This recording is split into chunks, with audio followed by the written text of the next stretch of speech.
Assalamualaikum warahmatullahi wabarakatuh. Alhamdulillah. Alhamdulillah, nahmaduhu wa nasta'inuhu wa nastaghfiruh wa na'udzu billahi min shururi anfusina wa min sayyiati a'malina. May yahdihillahu fala mudhillalah wa may yudlilhu fala hadiyalah. Asyhadu an la ilaha illallah wahdahu la syarikalah wa asyhadu anna Muhammadan abduhu wa rasuluh. Allahumma shalli ala Muhammad wa ala ali Muhammad kama shallaita ala Ibrahim wa ala ali Ibrahim fil alamin innaka Hamidum Majid. Subhanaka la ilma lana illa ma 'allamtana innaka antal alimul hakim. Rabbi shrah li sadri wa yassir li amri wahlul 'uqdatam min lisani yafqahu qawli. Amma ba'du. Yang sama-sama kita muliakan Ustaz Abdul Muyassir selaku Ketua Sekolah Tinggi Ilmu Syariah Al-Manar, para peserta, ikhwani wa akhwati a'azzakumullah. Alhamdulillah, pada pagi hari ini kita bertemu kembali di pertemuan terakhir kita. Dan ini adalah, kalau menurut saya, ini adalah salah satu pertemuan yang penting juga. Ini akhir dari pembelajaran tentang mazhab kita di 2 minggu pertama Ramadan ini, dengan judul Talfiq dalam konsep talfiq dalam hukum Islam. Insyaallah materinya ini akan disampaikan oleh Ustaz Abdul Muyassir, LC MPDI. Beliau adalah Ketua Sekolah Tinggi Ilmu Syariah Al-Manar. Beliau juga merupakan alumni dari Lembaga Ilmu Pengetahuan Islam dan Arab, yaitu LIPIA, yang merupakan cabang dari Jamiatul Imam Ibnu Saud Riyadh, dan dia mendapatkan S2-nya dari Universitas Islam Jakarta, dan sekarang beliau sedang mengambil S3-nya di Perguruan Tinggi Ilmu Al-Quran atau PTIQ. Nah, insya Allah beberapa tahun lagi beliau akan menyelesaikan doktoralnya. Nah, alhamdulillah, beliau sudah bergabung bersama kita pada pagi hari ini. Untuk mempersingkat waktu, silakan Ustaz Abdul Muyassir, falyatafaddal masykuran.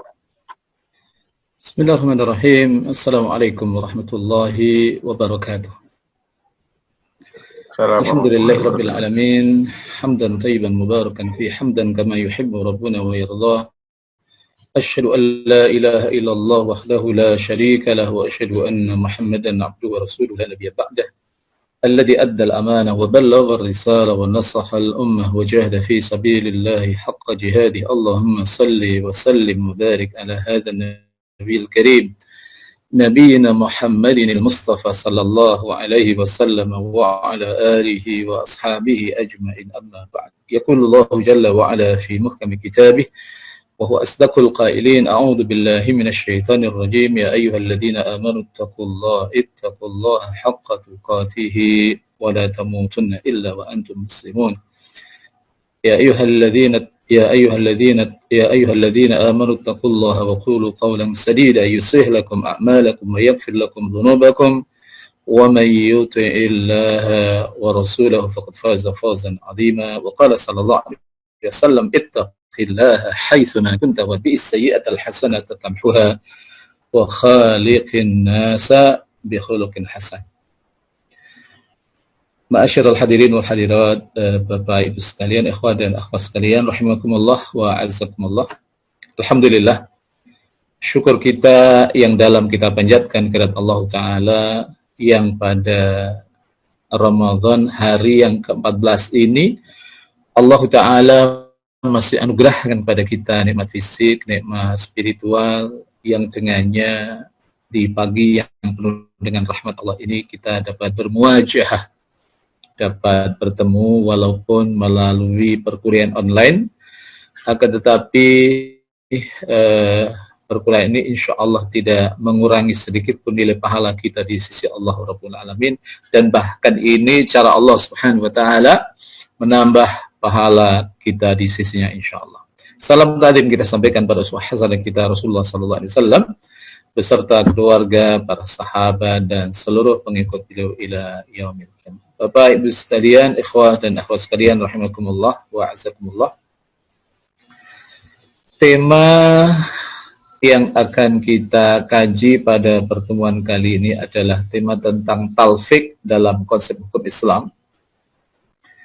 Tema ini sengaja kita akhirkan, karena tema ini punya kaitan dengan tema-tema sebelumnya, tema terkait dengan masalah sejarah madhab, sehingga nanti talfiq itu muncul kapan. dia punya kaitan dengan pendapat-pendapat ulama madhab, baik dari kalangan Hanafi, Maliki, Syafi'i maupun Hambali. Nah, talfiq ini sebenarnya bahasanya terkait dengan masalah-masalah furu' yang kalau kita sudah membaca buku-buku tentang fikih madhab, itu nanti akan terasa enteng kita di dalam memahami masalah talfiq. Sehingga saya berharap mudah-mudahan yang hadir ini sudah membaca buku-buku tentang fikih muqaran, fikih perbandingan mazhab. Ada buku yang cukup bagus dan mudah-mudahan sebagian atau semuanya sudah baca, yaitu seperti kitab Bidayatul Mujtahid fi Nihayatil Muqtasid. Insyaallah sudah baca semuanya Bapak Ibu? Sudah baca semua itu belum atau sebagian? Sebagiannya sebagian besar atau sebagian kecil gitu. Sebagian kecil. Insya Allah nanti usai acara ini saya akan berikan PDF-nya. Berikan PDF-nya buku Bidayatul Mujtahid. Mau Arabnya atau terjemahannya gitu. Terjemahannya nanti saya kasih ada 2 jilid. Ada 2 jilid nanti ada 2 jilid nanti saya kirim. Saya kirim via WA, insyaallah ada PDF saya. Tolong nanti setelah saya kirim, tolong dibaca tuntas dari awal sampai akhir. Dan sering saya katakan, tradisikan kita itu membaca buku itu tuntas. Makanya di kampus itu, karena memang kita perkuliahan, ya kita punya tradisi semuanya serba tuntas. Berbeda dengan ceramah ya, kalau ceramah itu kan tematik. Jadi ilmu kita cenderung agak kurang terstruktur, tapi kalau kita membaca buku tuntas, mengkaji tuntas, insya Allah kita punya ilmu yang terstruktur. Ada lagi mestinya yang perlu kita baca, dan ini juga insya Allah sudah disampaikan oleh para muwajjih, para ustadz-ustadz sebelumnya, yaitu kitab Al-Fiqhu Al-Islami wa Adillatuhu. Itu jumlahnya ada 10 jilid yang mengarang adalah Dr. Wahbah Az-Zuhaili, seorang ulama kelahiran Syria. Nah, itu nanti insya Allah saya share, saya punya PDF-nya, saya punya terjemahnya 10 jilid, masing-masing jilid ada sekitar 500 sampai 600 halaman. Tolong itu nanti selama Ramadan dibaca tuntas. Insya Allah tuntas atau insya Allah harus dilanjutkan usia Ramadan. Jadi itu kitab-kitab muqaran, sekalipun ada kitab-kitab lain. Insyaallah nanti saya share ke teman-teman. Adapun kitab-kitab mazhab, terutama dari kalangan Syafi'i, ada kitab yang ngarang Imam Syafi'i sendiri. Saya ada, nanti insyaallah saya share juga. Tolong dibaca. Gitu. Dan dari Imam Malik misalnya kitab Muwatta, kelihatannya ada. Kalau ada nanti saya share semuanya. Jadi kita harus punya tradisi seperti itu. Nah, beberapa sudah disampaikan oleh para muwajjih, para asyad tentunya, terkait dengan masalah pendapat-pendapat para ulama mazhab, dari mazhab yang paling tua misalnya mazhab Hanafi, usulnya apa, usul mazhabnya apa, insya Allah sudah semuanya. Dan kemudian mazhab yang kedua, mazhab Maliki, itu seperti apa, dan kemudian Syafi'i seperti apa, dan yang terakhir adalah Hambal itu seperti apa, insya Allah. Usulul madhab, dasar-dasar mazhabnya itu apa semuanya. Itu kalau nanti kita sudah memahami masalah-masalah furu' itu tanpa kita melihat kitab, itu kita bisa menebak. Itu kita bisa menebak insya Allah, sekalipun setelah tahu asumsi kita lah, kita harus mengecek ke dalam kitab aslinya insya Allah. Nah, ikhwah dan akhwat sekalian, Bapak Ibu yang saya hormati, nah kajian talfiq dalam konsep hukum Islam ini kita akan awali ma huwa talfiq, apa itu talfiq. Jadi kita lihat talfiq itu kita dekati dulu dalam pendekatan etimologi, dalam pendekatan bahasa dulu. Jadi talfiq itu adalah mustalahun Arabi, terminologi dalam bahasa Arab. Berasal dari kata laffaqa yulaffiqu talfiqan. ala wazn fa'ala yufa'ilu taf'ilan. Ini kalau dalam kajian ilmu grammar namanya fi'il sulasi mazid biharfin. Jadi dia terdiri dari 3 huruf yang mendapatkan tambahan 1 huruf. Nah, 1 hurufnya ada pada pengulangan huruf tengahnya, tasydidnya. Fa'ala yufa'ilu taf'ilan, dia talfiq, ya kan? Di situ laffaqa yulaffiqu talfiqan. Nah, secara etimologi dia memiliki 2 makna. Makna yang pertama adalah menyatukan, dan makna yang kedua adalah tidak ada perpecahan atau bersatu. Dari 2 pendekatan etimologi ini, maka kita akan bawa dalam pendekatan syar'i. Apa itu yang dimaksud dengan talfiq? Talfiq itu terminologi yang tidak hanya dibawa dalam konteks ranah kajian mazhab saja. Sehingga nanti ada 2 item pertama itu, ada penjelasan yang dimaksud dengan talfiq adalah terkumpulnya 2 keadaan. Terkumpulnya 2 keadaan seperti terputusnya haid seorang wanita dan kembali muncul pada beberapa hari selanjutnya yang tidak lebih dari 15 hari. Nah, itu disebut dengan talfiq. Tapi ini talfiq bukan dalam pengertian yang kita kaji. Kondisi seperti itu dalam kajian fikih, terutama dalam fikih Syafi'i, kondisi seperti itu juga disebut dengan talfiq. Dan ini bisa dilihat dalam kitab namanya Rawdatul Talibin karya Imam Nawawi. Imam Nawawi itu ulama yang hebat. Nama aslinya Abu Zakaria Yahya bin Syaraf An-Nawawi Ad-Dimashqi. Beliau kitabnya banyak. Dia punya kitab yang masyhur, yaitu kitab Arba'in An-Nawawiyah. Ada 42 hadis. Kemudian dia punya kitab namanya Riyadhus Shalihin. Beliau punya kitab yang lain namanya Rawdatul Talibin, kitab yang ada di yang sedang kita bahas ini. Dan kitab-kitab yang lainnya, Al-Adhkar, kemudian Syarah Sahih Muslim, dan kitab-kitab yang lainnya. Ada Al-Majmu' fi Syarhil Muhadzab, itu juga kitab-kitab beliau. Dan beliau termasuk pengikut mazhab Syafi'i. Yang kedua, ini talfiq dalam kitab Fathul Qadir karya Imam Syaukani.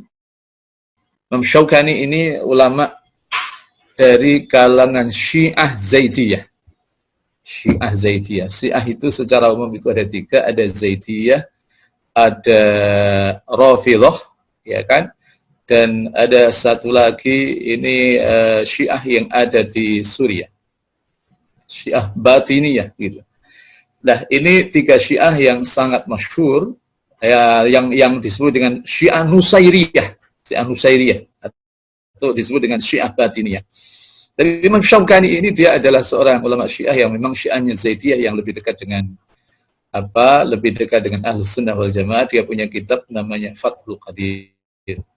Nah, ini para muwadzih kita semuanya, para ustaz-ustaz kita yang menyampaikan, insyaallah mereka pernah baca semuanya kitab itu. Fathul Qadir sudah pernah baca semuanya. Ya karena apa? Bahwa kitab itu dulu ketika kita kuliah menjadi referensi dalam perkuliahan kita. Fathul Qadir. Nah, itu kalau Bapak Ibu sekalian nanti mau punya kitab itu, silahkan download. Ada di Google itu, nanti silahkan buka, ada yang namanya PDF Drive. Nanti silahkan PDF Drive, nanti situ ada download book gratis. Silahkan nanti ditulis Fathul Qadir, itu sudah diterjemah kitab itu. Jadi kalau Bapak Ibu pengen punya kitab-kitab banyak, kitab-kitab yang terjemahan, bahkan kitab-kitab klasik banyak sekali yang sudah diterjemahkan, nanti silahkan buka website, itu ada PDF Drive.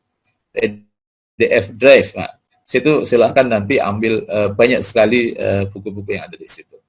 Nah, Imam Syaukani mengatakan talfiq itu adalah berkompromi pada riwayat-riwayat yang berbeda dalam satu masalah. Jadi kalau di dalam kajian usul fikih itu ada yang namanya ta'arudul adillah. Ta'arudul adillah itu dalil-dalil yang sepintas itu kontradiksi satu dengan yang lain. Nah, itu ada metodologinya bagaimana kita menyelesaikan riwayat-riwayat yang sepintas itu kontradiksi satu dengan yang lain.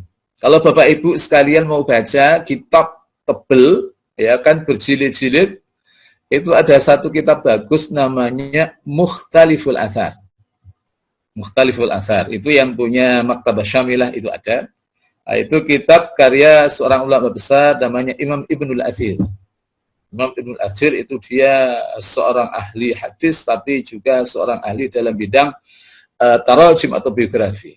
Jadi punya kitab bagus Imam Ibn Athir itu namanya Ustul Ghabah.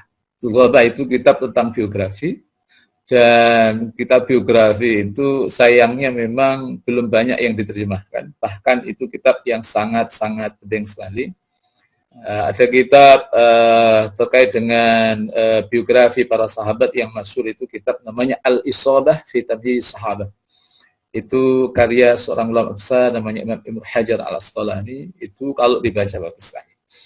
Nah, saya ingin memberikan contoh terkait dengan berkompromi pada riwayat-riwayat yang berbeda dalam satu masalah. Tapi sekali lagi, dua item yang pertama ini bukan yang kita maksud tentang pengertian talfik yang kita bahas. Akan tetapi ada ulama-ulama yang memaknai talfik itu dengan pendekatan seperti itu. Berkompromi pada riwayat yang berbeda dalam satu masalah yang kelihatannya itu kontradiksi satu dengan yang lain. Itu dikompromikan. Contoh yang masyhur itu misalnya begini. Selalu di bulan Ramadan itu ada pertanyaan. Ustaz, kalau kita sudah melakukan sholat tarawih dan kita sudah mengclosingnya dengan sholat witir, nanti malam boleh nggak kita sholat malam? Ya kan? Nah, sementara kita akan dapatkan riwayat-riwayat tentang salat witir itu kan macam-macam. Satu di antaranya adalah hadis Rasulullah SAW yang mengatakan ausani khalili bi thalasin. Kekasihku itu berwasiat kepadaku dengan 3 hal. Ya, Rasulullah SAW tentu dalam konteks ini. Nah, 3 hal itu yang pertama adalah bi an utira qabla an anam, agar aku melakukan sholat witir sebelum tidur. Agar aku melakukan sholat witir sebelum tidur. Kalau mau duanya, waraqatid duha, 2 rakaat duha, dan yang ketiga adalah bi an asuma yaumal bid, agar aku melakukan puasa yaumul bid. Lalu nanti ada riwayat yang lain yang Rasulullah SAW mengatakan, ij'alu akhirah salatikum al-witir. Jadikan penghujung sholat malam kami itu adalah salat witir. Ini kan kelihatannya kontradiktif. Ini Rasulullah SAW memerintahkan melakukan sholat witir sebelum tidur, dan pada sisi yang lain Rasul memerintahkan agar menjadikan penghujung sholat malamnya itu adalah sholat witir. Ditambah lagi riwayat yang mengatakan la witrani fil lail, tidak ada 2 kali sholat witir dalam satu malam. Nah, riwayat-riwayat seperti ini mengkompromikan seperti inilah yang oleh Imam Asy-Syaukani dalam kitabnya Fathul Qadir. Imam Syaukani itu kitabnya banyak. Ya. Kalau di dalam usul fikih itu beliau punya kitab namanya Irsyadul Fuhul. Itu kalau dibaca bagus. Irsyadul Fuhul itu kitab terkait dengan usul fikih. Nah, bagaimana mengkompromikan? Sekalipun memang tidak semua riwayat, semua hadis itu dikompromikan. Nanti ada metodologinya gitu. Sehingga memang pertemuan seperti ini, pertemuan yang singkat tidak bisa menuntaskan. Nanti ada metode yang namanya al-jam'u, menghimpun. Kalau memang dihimpun. Kemudian ada metode tarjih. Ya, ketika kemudian tidak bisa dihimpun, maka pendekatan kedua itu adalah ada pendekatan namanya tarjih. Dan ada pendekatan-pendekatan yang lainnya. Tapi dalam konteks riwayat-riwayat tadi itu sebenarnya bisa dihimpun. Dihimpunnya bagaimana? Bahwa ketika Rasul berwasiat kepada seorang sahabat agar dia itu melakukan sholat witir sebelum tidur, itu konteksnya ketika seseorang mengasumsikan dirinya nggak bisa bangun malam atau bangunnya ngepas masuk waktu sholat subuh. Nah, itu idealnya dia melakukan sholat witir sebelum tidur.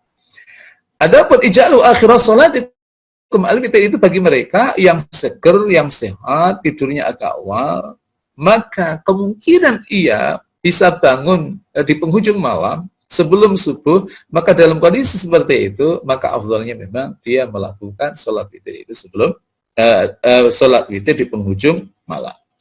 Adapun la witrani fil lail, ini bagi mereka yang sudah melakukan sholat witir di saat ia sebelum tidur, nanti kemudian ia bangun. Maka silahkan lanjutkan sholat malam, tapi jangan di closing dengan melakukan sholat witir. Sekalipun nanti kalau Bapak Ibu sekalian baca kitab namanya Subulus Salam karya Imam Sanani, itu ada dua pendapat juga. Kalau kita sudah melakukan sholat witir, lalu kemudian kita ingin melakukan sholat malam, kan hadisnya mengatakan ij'alu akhir sholatikum al-witir, jadikan penghujung sholat kamu itu adalah sholat witir. Maka di dalam kitab Subulus Salam itu dikatakan bahwa jumhur ulama dalam mensikapi riwayat itu mengatakan bahwa pendapat yang kuat itu adalah memang kita tidak usah membatalkan sholat witir kita dengan menambah satu rakaat sehingga menjadi sholatus syafa'. Jadi ada terminologi namanya sholat witir, ada yang namanya sholatus syafa'. Syafa' itu genap. Ada dalam soal fajr itu kan wal fajri wal layalin asyr wasyaf'i wal watr. Jadi syafa' itu genap. Jadi jumhur ulama mengatakan nggak usah nambah sholat witir, tapi sholat malam aja, nggak usah witir lagi. Tapi pendapat yang kedua mengatakan tambah satu witir, genap, sehingga yang tadi witir ditambah satu menjadi syafa', menjadi genap, setelah genap tutup dengan witir. Tapi sekali lagi pendapat kedua ini adalah pendapat yang marjuh, pendapat yang lemah, dan pendapat yang lemah adalah kita tinggalkan. Baik.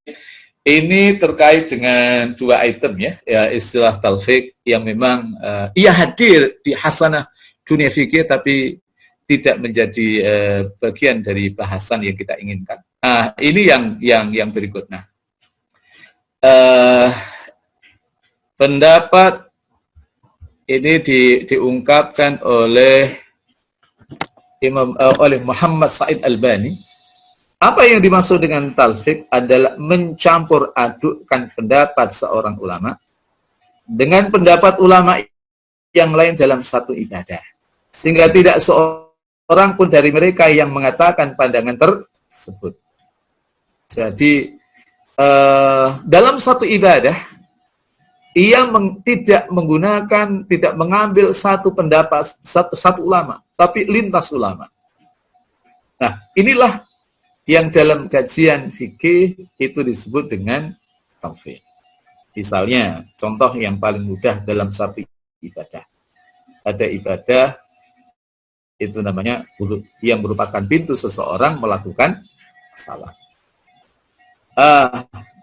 Dalam konteks wudu, dia misalnya mengambil pendapatnya ketika dia mengusap kepala, dia mengambil pendapatnya Imam Syafi'i misalnya. Nah, pendapat Imam Syafi'i, bagaimana beliau itu membuat interpretasi terhadap firman Allah Subhanahu wa taala dalam surat 5 ayat yang ke-6. Ya ayyuhalladzina amanu idza qumtum ila sholati faghsilu wujuhakum wa aydiyakum ilal marafiqi wamsahu bi ru'usikum wa arjulakum ilal ka'bain. Ya ayyuhalladzina amanu, wahai orang-orang yang beriman, idza qumtum ila shalah, ketika kalian hendak menunaikan salat, maka faghsilu wujuhakum, maka basuhlah wajah-wajah kalian, wa aydiyakum ilal marafiq, dan kedua tangan kalian ilal marafiqi, sampai siku. Nah, sampai siku-siku itu pendapat jumhur ulama itu jangan sampai siku-sikunya, tapi ilal marafiq itu makna ma'a, beserta dengan siku-sikunya itu juga dibasuh, gitu kan. Nah, setelah itu wamsahu biru'usikum. Nah, wamsahu biru'usikum itu kalau nanti kita bedah dalam pendekatan fikih, maka baknya itu ada dua interpretasi yang sangat masyhur. Yang pertama, bak yang mengatakan lil ilsaq, itu artinya tangan kita harus ditempelkan. Dan ini adalah mazhab Hambali, Mas Imam Ahmad bin Hambal. Tapi Imam Syafi'i itu mengatakan bahwa yang dimaksud dengan biru'usikum al-ba'u huna laisa lil ilsaqi wa innama litab'id. Jadi ba' di sini artinya tidak memiliki arti ilsaq nempel, akan tetapi dia memiliki makna sebagian rambut, sebagian kepala gitu. Nah, tapi ini wudunya, satu paket wudu itu adalah salat. Satu paketnya nanti juga ada hal yang membatalkan. Sentuhan suami istri. Sentuhan suami istri. Atau sentuhan ini dululah gitu. Sentuhan seorang laki-laki dengan yang bukan mahramnya. Bukan mahramnya. Terminologi yang benar itu adalah mahram. Jadi orang yang haram dinikahi. Nah, itu batal atau tidak? Nah, mazhab Abu Hanifah itu mengatakan itu tidak batal. Nah, ada orang dalam konteks dia berwudu, ia wudunya menggunakan pendapat Imam Syafi'i, tapi dalam konteks batalnya, kalau Imam Syafi'i kan mengatakan sentuhan laki-laki dengan perempuan yang bukan mahramnya itu kan batal. Nah, mestinya satu paketnya idealnya seperti itu. Tapi ketika seseorang itu konteks wudunya itu mengambil pendapat Imam Syafi'i, konteks urusan batalnya mengambil pendapat Imam Hanafi, nah inilah yang dimaksud dengan talfiq. Nah, baik, kita lanjutkan pendapat berikutnya tentang apa itu talfiq. Di dalam kitab namanya Al-Mawsu'ah Al-Fiqhiyah. Sebenarnya ada tambahan Al-Kuwaitiyah. Jadi Al-Mawsu'ah itu namanya ensiklopedi fikih Kuwait. Itu mengartikan talfiq dengan mengambil amalan dari pendapat dua madhab yang berbeda secara bersamaan. Pendapat yang berbeda secara bersamaan setelah berhukum dengan amalan batil pada keduanya sebelum penggabungan. Ini versi Mawsu'ah, tapi dia hampir sama dengan yang pertama. Dr. Wahbah itu mengatakan begini, apa itu makna talfiq? Talfiq itu melakukan satu amalan yang tidak dikatakan mujtahid. Jadi kalau Imam Syafi'i tadi saya sampaikan bahwa kemudian yang ketika seseorang itu berwudu, maka ia mengusap sebagian kepalanya, dan kemudian dalam konteks batalnya wudu, sentuhan laki-laki dengan yang bukan mahramnya atau seorang wanita yang bukan mahramnya itu batal. Itu ada seorang mujtahid mutlak namanya Imam Syafi'i yang mengatakan itu. Tapi ini tidak mengambil satu paket itu. Tapi lintas paket itulah yang dimaksud dengan ungkapan Dr. Wahbah Az-Zuhaili terkait dengan masalah yaitu amalan yang tidak dikatakan mujtahid dan beramal dengan mengambil dua pendapat atau lebih pada satu amalan yang memiliki rukun-rukun sehingga amalan tersebut tidak diketahui oleh siapa. Jadi seakan-akan ia menghadirkan sebuah metode, sebuah mazhab yang baru. Jadi ini pengertian talfiq. Dari 5 item tadi ada 3 item yang memang dia menjelaskan tentang apa itu talfiq, dan insya Allah mudah-mudahan kita sudah memahaminya dengan baik. Jadi kesimpulan, talfiq adalah cabang dari taklid, di mana seseorang mengikuti pendapat para mujtahid. Jadi dia adalah bagian dari taklid juga mengikuti, karena dia tidak punya pendapat sendiri.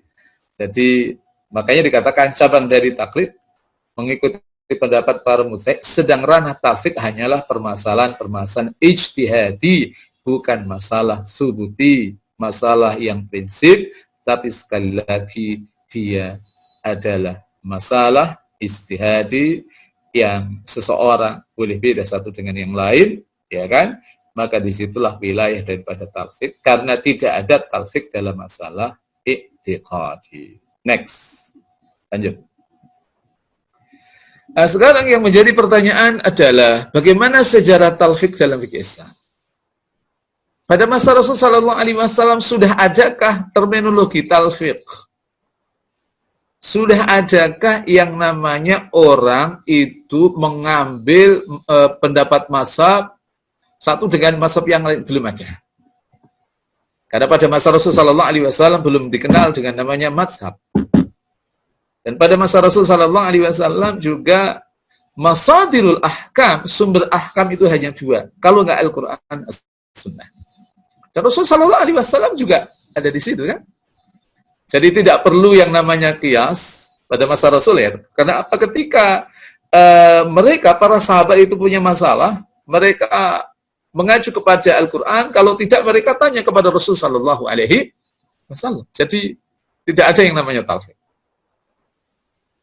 Kemudian pada masa sahabat dan tabi'in juga tidak dikenal, karena sumber hukum pada masa itu adalah Al-Quran dan As-Sunnah, dan yang satu lagi adalah ijtihad.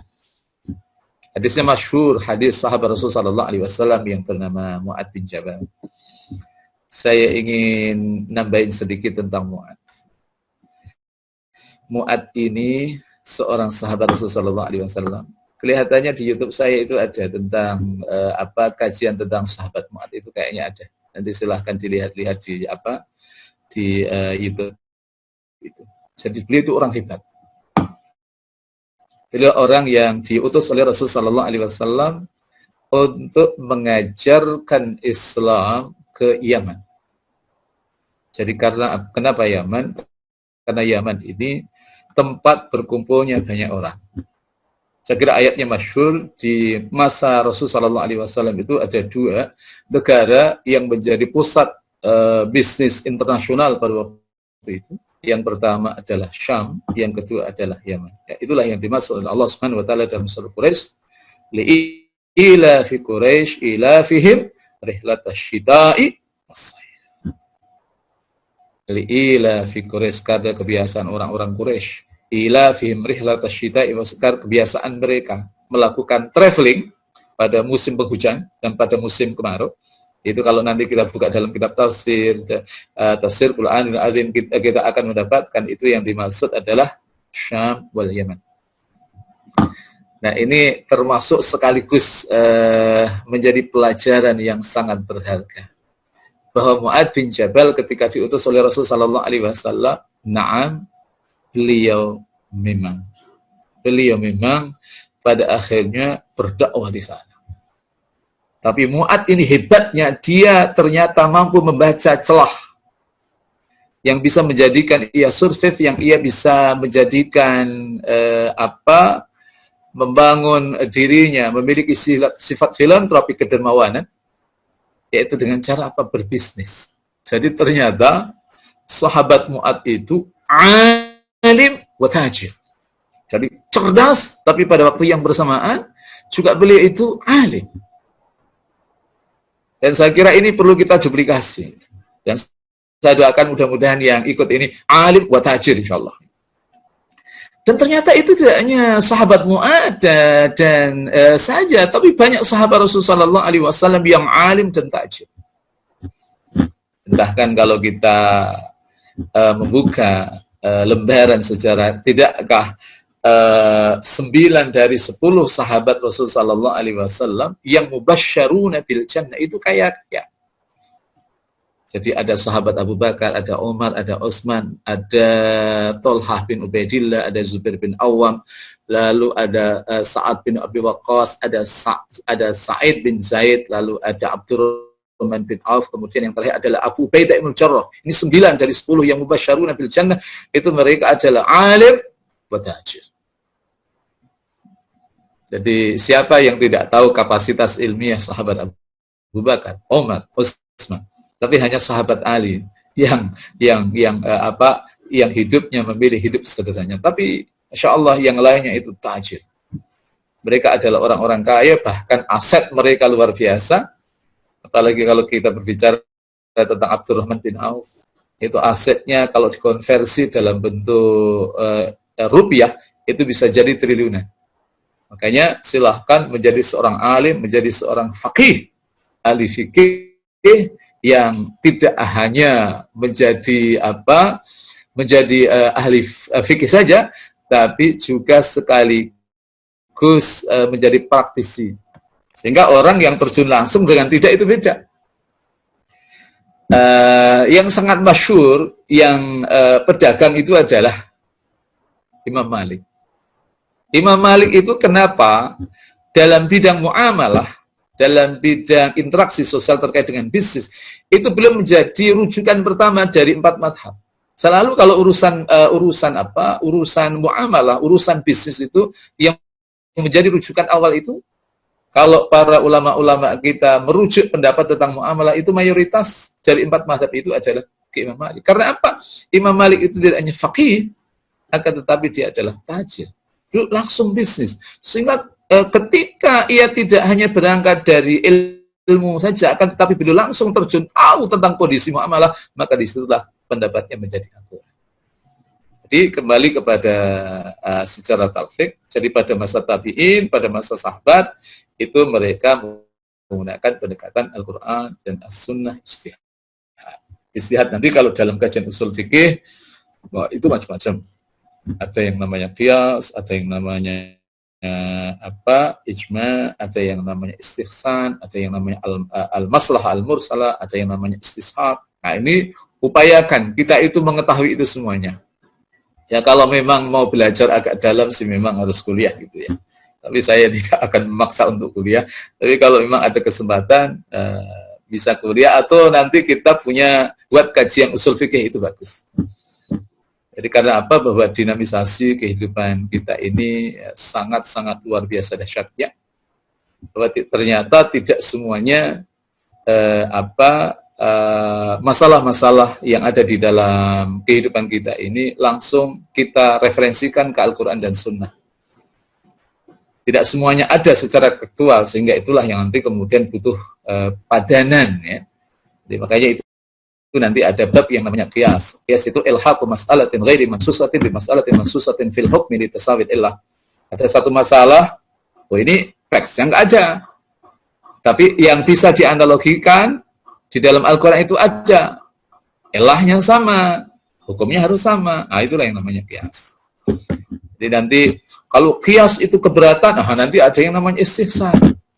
Misalnya sekarang marak dengan jual beli booking, jual beli online. Itu secara hukum fikih itu kan kalau pendekatan fikihnya nggak boleh.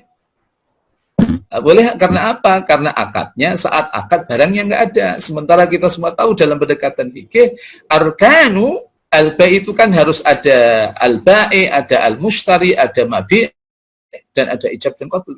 Sementara barangnya nggak ada. Yang ada sampelnya. Itu secara dalil qiyas itu nggak boleh.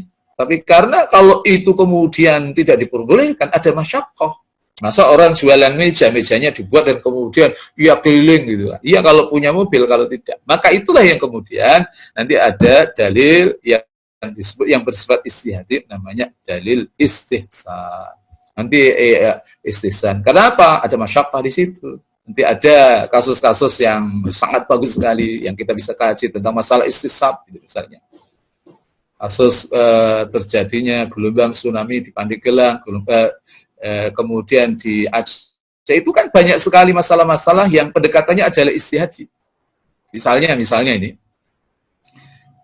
Dan misal ini adalah real. Ada seorang suami istri, Allah karuniakan beberapa anak. Dia seorang ASN, dia tugas di Aceh, dan apa yang terjadi ketika tugas di sana, betapa kemudian beliau dihadapkan pada satu realita, pas sebelum hari hanya terjadinya gelombang tsunami, tanggal 20, berapa dulu? 25 Desember ya? 25 atau 26 tuh. Nah, itu suaminya sedang ada tugas di luar Aceh. Sementara istri dan anak-anaknya ada di sana, dan ketika terjadi gelombang tsunami, anaknya, istrinya tersapu semua dengan gelombang tsunami itu, dan apa yang terjadi, suaminya balik ke sana, rumahnya sudah nggak ada, dan kemudian anaknya juga nggak ada, sehingga dicari. Setelah dicari, ternyata yang ketemu anak-anaknya, istrinya nggak ada. Istrinya nggak ada. Yang menjadi pertanyaan kemudian adalah, kalau nggak ada ini bagaimana? Boleh nikah atau tidak? Boleh nikah atau tidak? Ya kalau laki-laki tentunya boleh kan gitu. Ya ada juga boleh kan. Cuma masalahnya adalah, ini sang suami nyaris tahun, 2 tahun, 3 tahun itu nggak ketemu. Setelah nggak ketemu, akhirnya ia memutuskan karena anak-anaknya ini juga butuh sosok seorang ibu yang mendampinginya. Akhirnya ia menikah dengan adik istrinya, yaitu iparnya. Tapi musibahnya adalah ketika kemudian ia menikah dengan adiknya, ternyata istrinya itu masih hidup itu. Masya Allah. Ini kan pendekatannya dengan masalah istihadiyah, yaitu dengan istisab.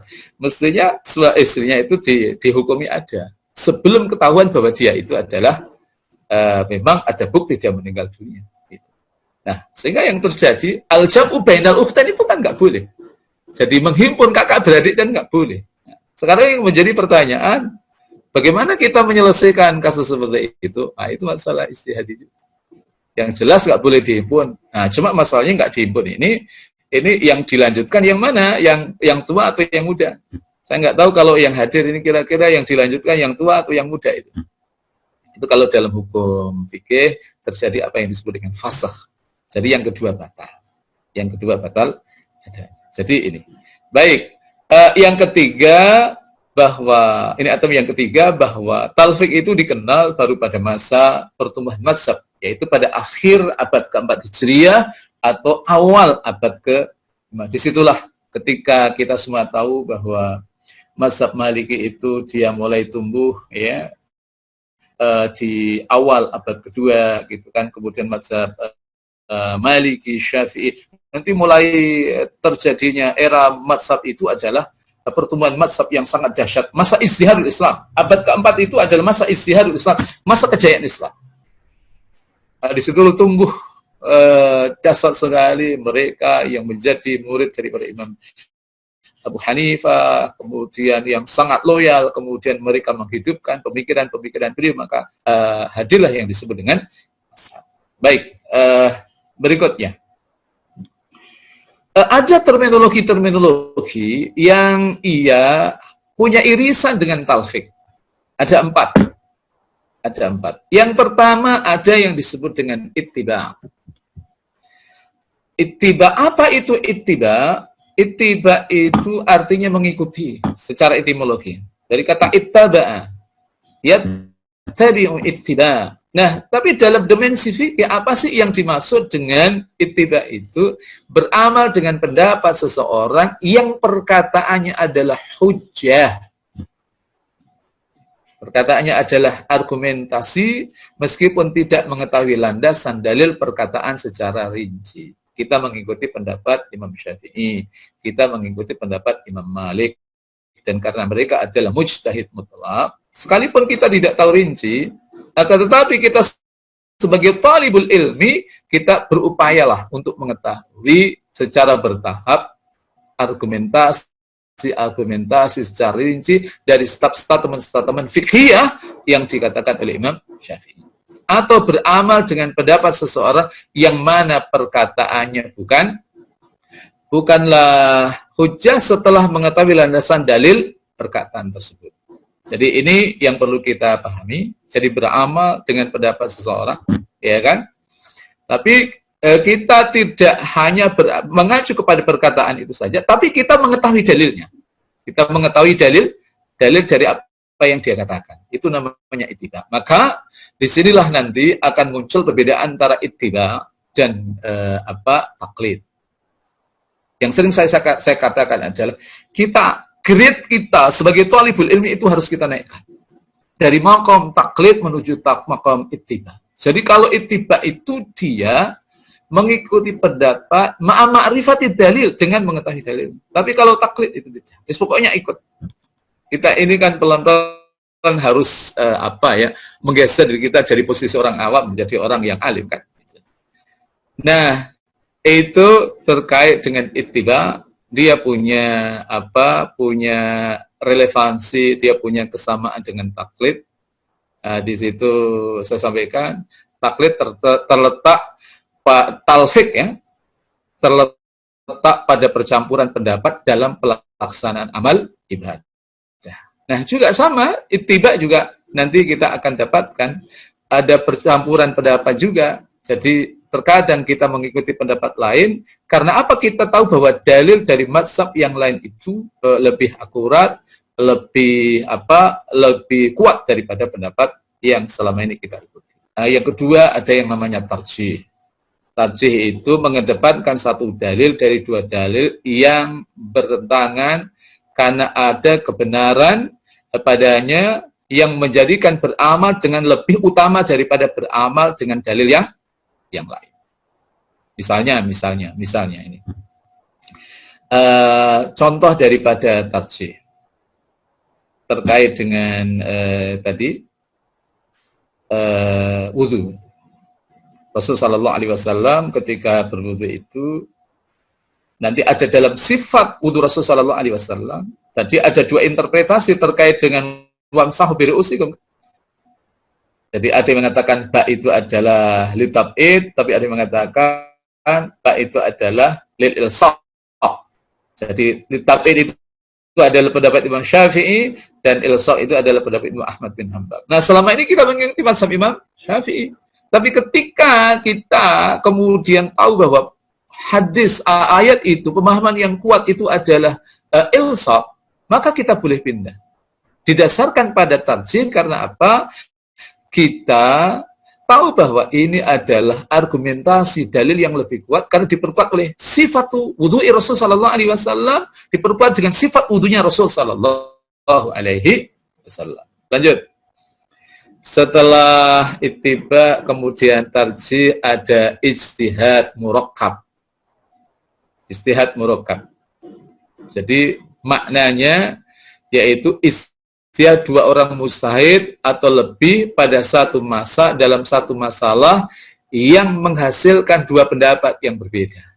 Jadi sama-sama mujtahidnya mereka hidup pada satu masa. Nah, ini hasilnya itu beda.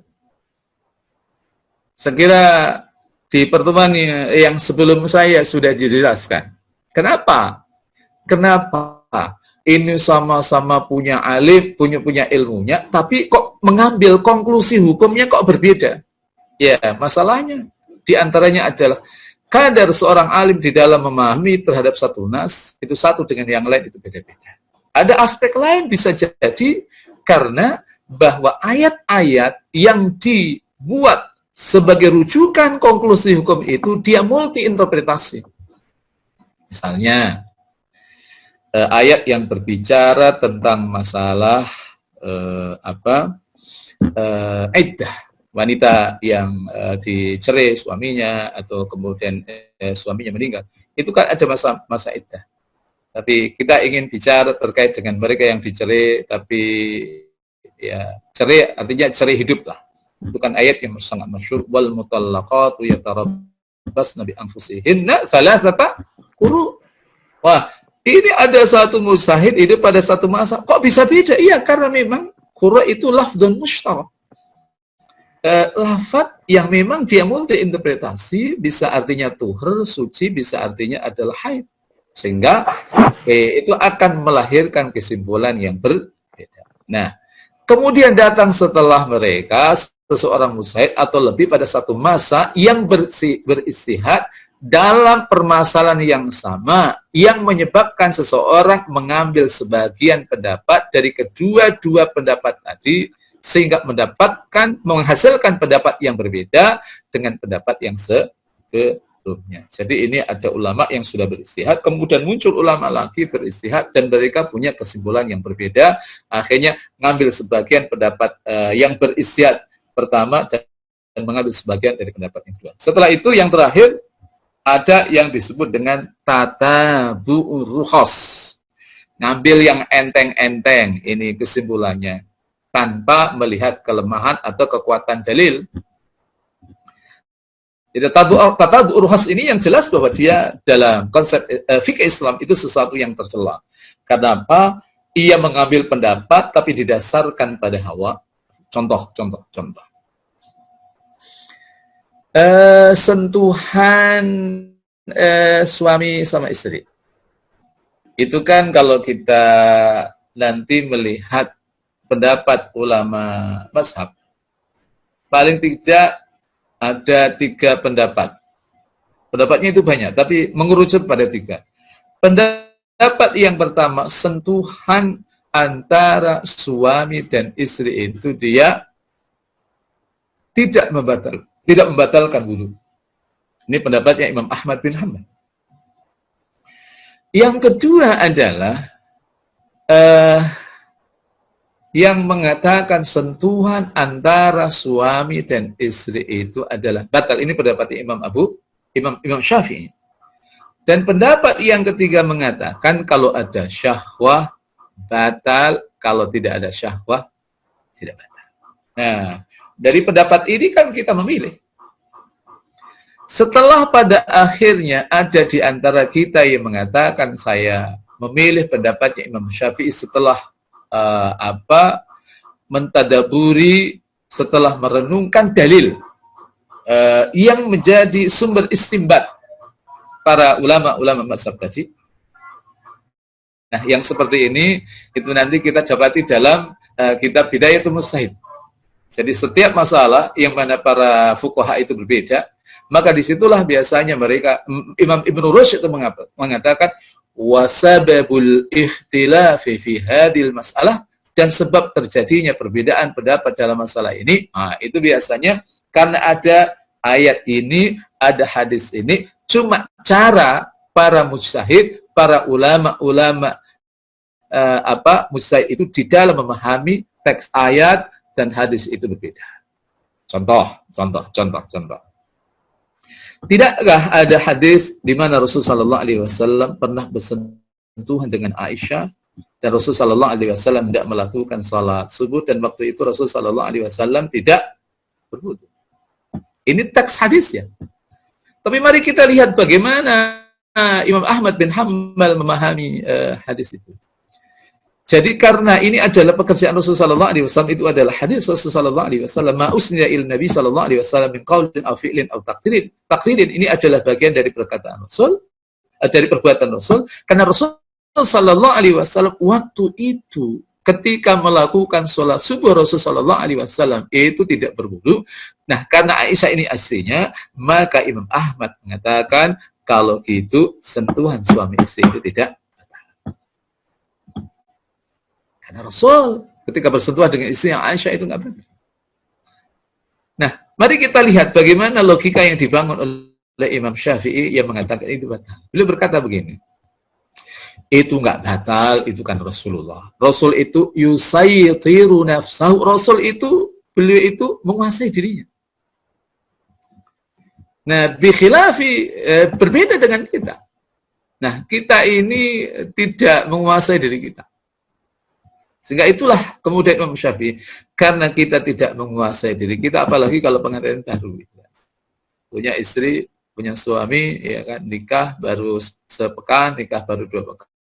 Nah, itu cenderung tidak menguasai diri, sehingga Imam Syafi'i mengatakan karena kita lasna anbiya, kita bukan nabi, maka dalam konteks kita karena kita tidak bisa menguasai diri kita, maka sentuhan suami istri itu adalah. Nah, kemudian Imam Malik beliau memahami kasus itu bagaimana, hadis itu bagaimana. Kalau gitu, ini masalahnya adalah masalah menguasai diri atau tidak, berarti masalah syahwat. Beliau berkata, kalau kemudian saya dalam konteks ini, kalau ada syahwat berarti batal, kalau tidak ada syahwat berarti tidak batal. Nah, kita kan biasanya milih. Ada yang milih kalau saya nggak batal, ya berarti nggak ada masalah. Tapi ada juga yang milih kalau gitu saya batal. Gitu. Kalau batal, ya konsekuensinya kalau sentuhan suami istri ini batal.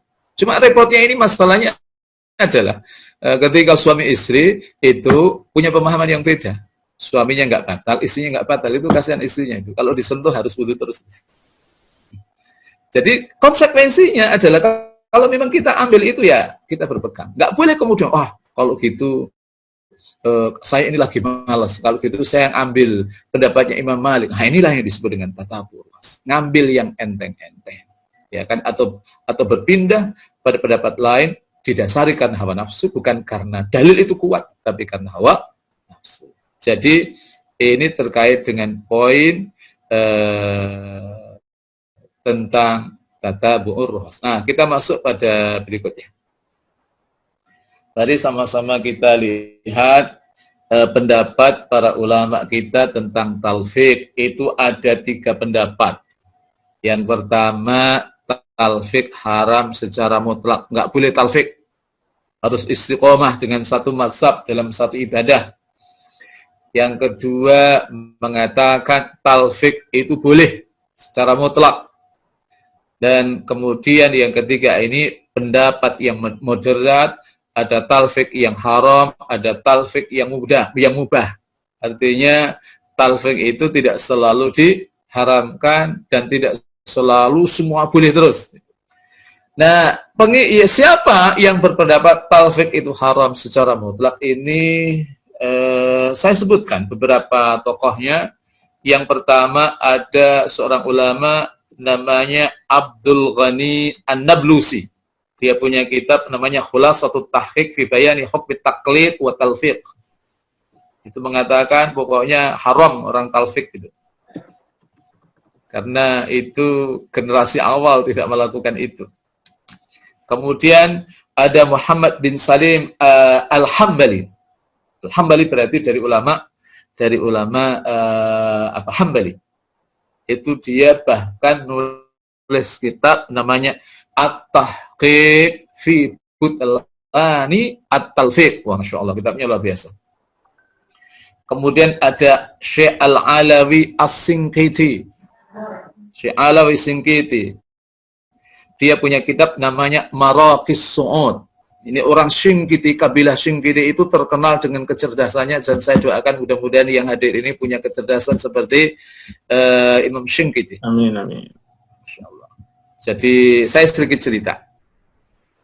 1 tahun yang lalu saya ketemu ada 2 tamu yang datang ke kampus. Satu namanya Dr. Fauzi, satu namanya Dr. Daud. Satu ngajar di Ma'had Libya, satu beliau adalah ketua lembaga Ijaz Al-Quran Indonesia, tapi cabang Saudi. Jadi waktu itu kita bicara tentang mukjizat Al-Quran yang sangat luar biasa dahsyatnya. Tapi saya tidak bicara tentang ini. Tapi saya ingin bicara sedikit terkait dengan fenomena yang ada di Mauritania. Satu di antaranya adalah terkait dengan terkait dengan kecerdasan orang-orang Sinqiti, dari kabilah Sinqiti. Jadi beliau cerita begini. Di Mauritania itu kan ada seorang ulama yang sekarang terkenal dengan kecerdasannya, namanya Syekh Hasan Dadu. Saya suka lihat di YouTube itu. Dan saya juga pernah ketemu sekali ketika saya ikut konferensi pemuda Islam internasional yang diikuti oleh 70 negara waktu itu. Beliau hadir. Jadi itu terkenal dengan kecerdasannya. Nah, Syekh Hasan Dadu ini, beliau membuat satu lembaga kaderisasi ulama. Nah, Dr. Fauzi cerita, hal ta'rifu syurut li iltihaq bi hadhil hay'ah. Apakah Anda tahu bagaimana persyaratan untuk ikut dalam lembaga kaderisasi itu? Jadi kalau MUI itu kan ada yang namanya KPU. Kaderisasi apa? Kaderisasi ulama ya, gitu. Dan host kita juga ikut di situ gitu. Ustaz aja saya produk di situ ikut juga itu. Insya Allah, luar biasa beliau. PKU. Tapi syaratnya beda banget gitu. Saya cerita sedikit ya. Syaratnya apa untuk ikut dalam lembaga itu? Syaratnya pertama harus hafal Al-Quran. Tidak juz 30, tapi 30 juz itu yang pertama. Syarat pertama. Syarat yang kedua apa? Dia harus hafal Sahih Bukhari. Sahih Bukhari itu harus hafal. Nah, kira-kira yang menjadi pertanyaan, kita ini kalau mau ngafalin Sahih Bukhari butuh berapa lama? Jadi, itu persyaratan untuk ikut. Dan masih ada persyaratan-persyaratan lagi yang sangat ketat sekali. Tapi kata beliau, Anda tahu nggak berapa yang ikut dalam program kaderisasi lembaga kaderisasi ulama di sana? 500 orang. Jadi mereka yang hafal Quran dan sekaligus hafal Sahih Bukhari itu di sana yang ikut lembaga resmi itu ada 500 orang. Kalau di Indonesia saya nggak tahu ada atau tidak. Tapi yang jelas ada. Saya tahu orangnya. Orangnya sebenarnya tinggalnya nggak jauh dari rumah saya. Jadi itu ada seorang ustadz yang beliau alhamdulillah diberi oleh Allah Ta'ala hafal kitab Sahih Bukhari. Ngajarnya juga di beberapa perusahaan sama dengan saya. Itu kalau ngajar Sahih Bukhari itu nggak usah bawa kitab itu. Nanti mau ngaji apa itu? Dan nanti langsung dibacakan hadisnya, bab tentang buyut dan sebagainya. Itu langsung dibaca. Itu ada. Ya mudah-mudahan ini menjadi inspirasi kita. Ya agar kita lebih semangat lagi mempelajari ilmu-ilmu syar'i kita. Ada Syekh Alawi, ya, dan nanti ada namanya Syekh Muhammad Amin Asy-Shinqiti. Jadi ini yang punya kitab tafsir yang sangat masyhur. Namanya Syekh Muhammad Amin Asy-Shinqiti. Saya teringat kisah beliau. Ini cerita dikit lah. Jadi ada seorang ulama Indonesia, itu satu saat beliau bertanya, karena Syekh Muhammad Amin Asy-Shinqiti ini luar biasa, dia hafal Quran, hafal Sahih Bukhari, hafal Sahih Muslim, hafal Sunan Abi Dawud. Dia ditanya begini, pertanyaannya begini. Ya Syekh, limadha hafidtal Quran, wa hafidta Sahih Bukhari, wa hafidta Sahih Muslim, wa hafidta Sunan Abi Dawud? Jawabannya wentengnya luar biasa, saudaraku. Wa kaifa la ahfadul Quran, wa abi yahfadhu? Bagaimana saya hafal Quran? Ayah saya hafal Quran. Wa kaifa la ahfadhu Sahih Bukhari wa ummi tahfadhu? Saya enggak hafal Sahih Bukhari, ibu saya hafal. Lalu ditanya juga terkait dengan hafalnya Sahih Muslim. Wa kaifa la ahfadhu wa ammi yahfadhu? Jadi paman saya hafal. Wa kaifa la ahfadhu Sunan Abi Dawud wa ammati tahfadhu? Bagaimana saya enggak hafal kitab Sunan Abi Dawud? Wong bibi saya hafal kok. Gitu. Ini kalau pertanyaan ini kira-kira dibalik pada kita. Wa kaifa la tahfadul Quran wa la tahfadhu Sahih Bukhari wa la tahfadhu Sahih Muslim wa Sunan Abi Dawud? Kira-kira jawabannya bagaimana itu? Jadi ini ya mudah-mudahan kita ya sebagian masih ada yang muda, sebagian ada yang usianya 40 tahun, dan sebagian ada usianya 50 tahun. Ini ya mudah-mudahan ini menjadi inspirasi kita untuk lebih memanage ya, lebih memprogram anak-anak kita agar mereka ya bisa menapaki jalan yang dilakukan oleh para ulama-ulama kita. Jadi Syekh Muhammad Amin Asy-Shinqiti ini yang mensyarahi seniornya yaitu Syekh Alawi Asy-Shinqiti. Jadi Marakil kitab Marakis Su'ud itu disyarah oleh beliau, namanya Syarah Marakis Su'ud, dan intinya mereka menolak haram bertalfid, yaitu nyompot pendapat ini dan berpendapat dengan pendapatnya sendiri. Nah, sekarang coba kita lihat. Lanjut. Apa argumentasi mereka yang mengatakan talfik itu haram?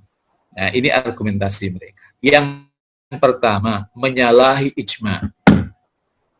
Jadi terutama ini dari saudara-saudara kita yang dari mazhab Hanafi. Ijma' itu adalah ittifaq mujtahid hadhil ummah ba'da wafat Nabi sallallahu alaihi wasallam fi amri minal umur ad-diniyah. Jadi konsensus para mujtahid ini pendapat yang kuat. Di sebagian lain diredaksi dengan ittifaqul ummah. Tapi saya lebih cenderung ya, ittifaqul mujtahid. Kenapa? Karena ini konteksnya hukum. Kalau orang-orang yang tidak sampai pada derajat mujtahid ngomong tentang hukum, nah itu bahaya juga. Ba'da wafatin Nabi sallallahu alaihi wasallam, setelah wafatnya Rasul sallallahu alaihi wasallam. Karena apa? Pada masa Rasul sallallahu alaihi wasallam enggak ada yang namanya ijma'. Karena tadi di sejarah talfik tadi sudah saya sampaikan bahwa maraji' hukum pada masa Rasul sallallahu alaihi wasallam itu hanya Al-Qur'an dan Sunnah, enggak ada ijma'.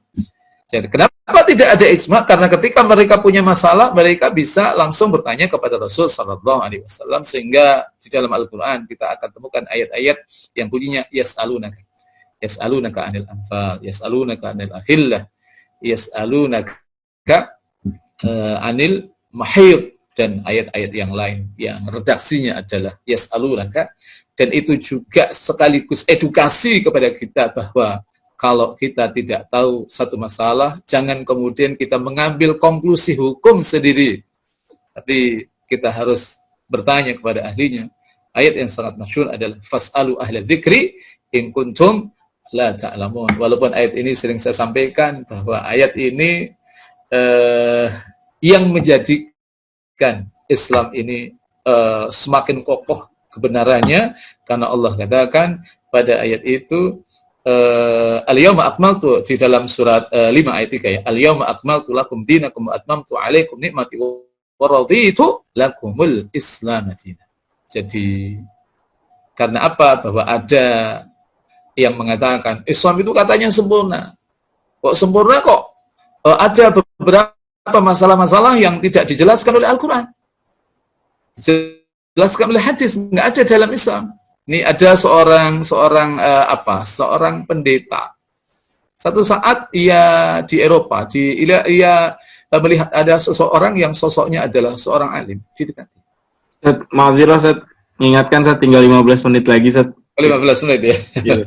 Ya, mungkin saya agak percepat ya. Tapi kisah ini kisah menarik sebentar ya. Saya akan percepat juga. Jadi pendeta itu berkata, katanya dalam agama Anda itu agama yang sempurna. Coba, Anda tahu nggak? Cara membuat masakan yang Anda santap ini, itu ada penjelasannya dalam Al-Quran atau tidak? Wah, akhirnya karena ini yang ditanya ini orang pintar, alim, akhirnya dia dia manggil itu kepada mereka yang pegawai restoran yang bagian masak, chefnya. Tolong jelaskan kepada pendeta ini tentang cara masak. Akhirnya dijelaskan itu. Nah, loh, kok jawaban Anda seperti itu? Iya, karena dalam Al-Quran ada fas'alu ahla dzikri in kuntum. Nah, jadi semuanya itu ada dalam Al-Quran. Jadi ini terkait dengan masalah mereka yang mengatakan haram itu karena ada konsensus di antara para mujtahid yang mengatakan bahwa sesungguhnya tidak boleh talfik, terutama dalam mazhab Hanafi. Nah, talfik mewujudkan hukum ketiga dari dua hukum yang telah disepakati oleh ulama. Nah, kesepakatan ini dengan tujuan tidak menimbulkan pendapat yang menyelisih pendapat mereka. Jadi, nggak boleh ketika hukum itu sudah disepakati, jangan kemudian memunculkan pendapat yang menyelisih mereka. Gitu. Karena sudah ada konsensus, karena ada kesepakatan.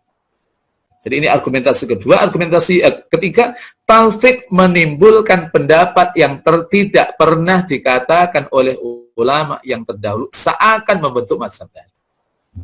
Sementara yang mengatakan itu tidak punya persyaratan-persyaratan untuk membuat mainstream pemikiran, membuat mazhab baru. Ya, karena mazhab itu juga harus ada pengikutnya, kan belum tentu dia punya pengikut juga kan. Gitu. Jadi ini alasan mereka yang mengatakan bahwa talfik itu hukumnya haram, dan kemudian yang keempat, talfik melanggar ketetapan atau tuntutan dalam bermazhab. Jadi ini bahwa seseorang itu harus konsisten, ya, harus konsisten dengan apa yang ia yakini. Ya, sekalipun memang tadi saya sampaikan, kalau memang itu ada dalil yang kuat memang boleh keluar, tapi bukan didasarkan pada hawa nafsu. Karena akan menyebabkan seseorang itu mencampur adukkan ya mazhab satu dengan mazhab yang lain. Nah, sekarang kita pindah kepada mereka yang mengatakan talfik mubah secara mutlak. Jadi argumentasi yang pertama itu karena al-haraj wal masyaqqah. Jadi ada kesulitan dan ada kondisi berat. Jadi mengharamkan talfik antar mazhab adalah sebuah tindakan yang amat bersikap memberatkan dan menyulitkan, khususnya orang awam dengan ilmu agama versi mazhab tertentu. Jadi artinya mereka ingin mengatakan, ya kalau kemudian orang dipaksa harus mengikuti satu mazhab, orang awam kan mereka tidak memiliki alat untuk memahami mazhab tertentu gitu. Sehingga bisa jadi apa yang mereka lakukan itu adalah pendapat lintas mata, nyopot sana, nyopot sini. Jadi kalau kemudian harus satu mazhab, nggak boleh mengikuti mazhab yang lain, maka yang terjadi adalah al-haraj dan masyaqqah. Pendapat yang kedua yang mengatakan talfik itu mubah, tidak ada dalil yang mengharuskan berpegang pada satu mazhab. La minal Quran, wala minas sunnah, itu enggak ada. Sehingga mereka sekali lagi memperbolehkan. Dan kemudian ketiga, pendiri mazhab tidak mengharamkan talfik. Mereka mengatakan Imam Syafi'i nggak pernah mengharamkan talfik kok. Imam Ahmad juga nggak boleh, Imam Syafi'i juga nggak boleh, kemudian Imam Ahmad bin Hanbal juga tidak pernah.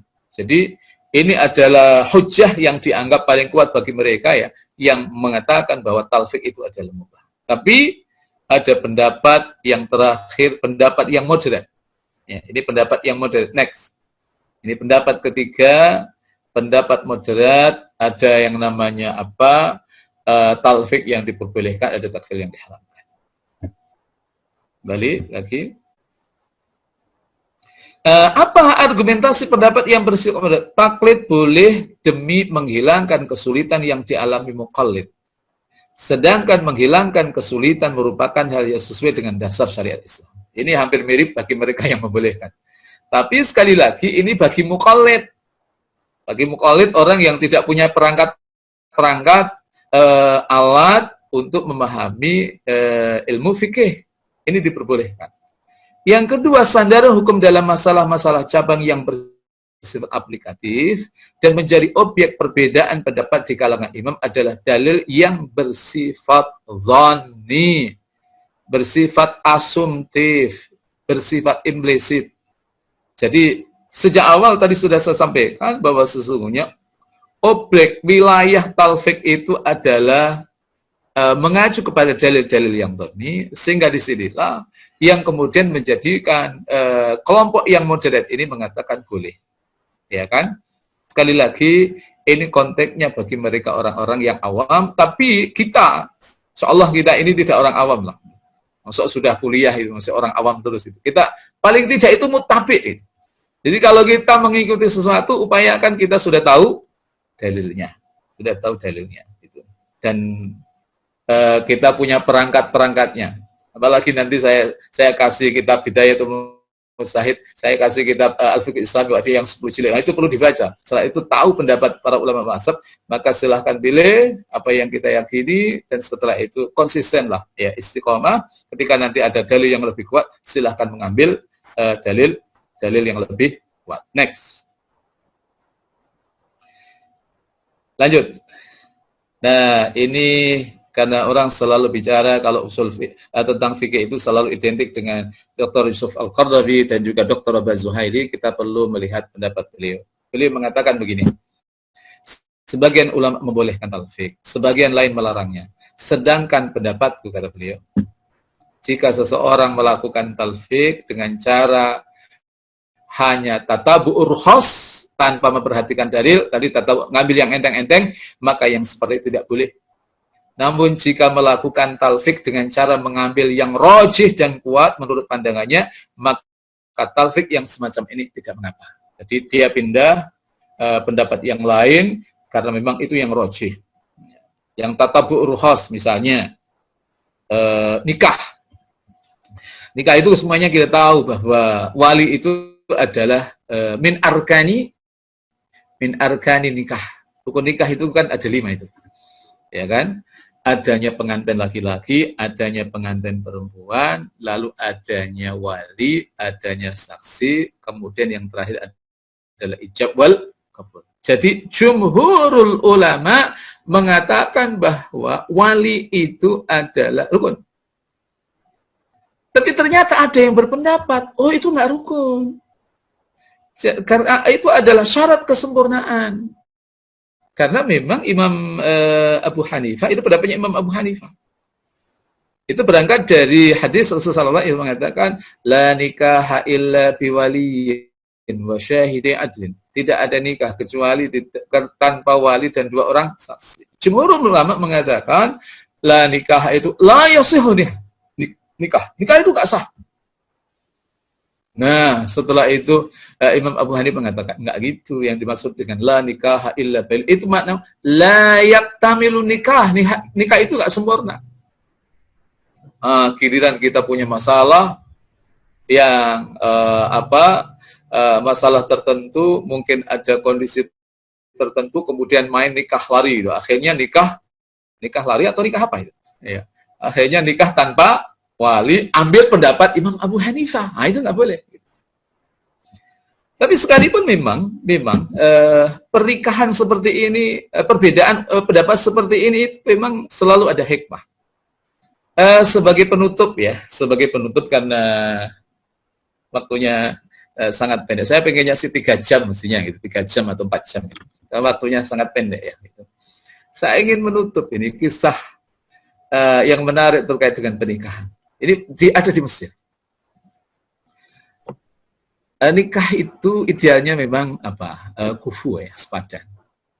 Tapi ini di salah satu perguruan tinggi di Mesir itu ada seorang mahasiswa dan mahasiswi ketika mereka itu masih kuliah itu sudah mengeteknya. Pokoknya nanti kalau kita sudah selesai kita nikah. Dan dua-duanya sekolah di kedokteran.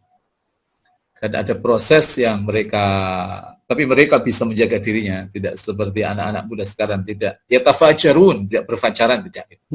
Apa yang terjadi ketika usai mereka menikah, akhirnya usai kuliah mereka sepakat untuk menikah, dan kemudian sang gadis ini, temannya ini dikenalkan dengan keluarganya. Dan yang laki-laki ini keluarga yang kaya raya.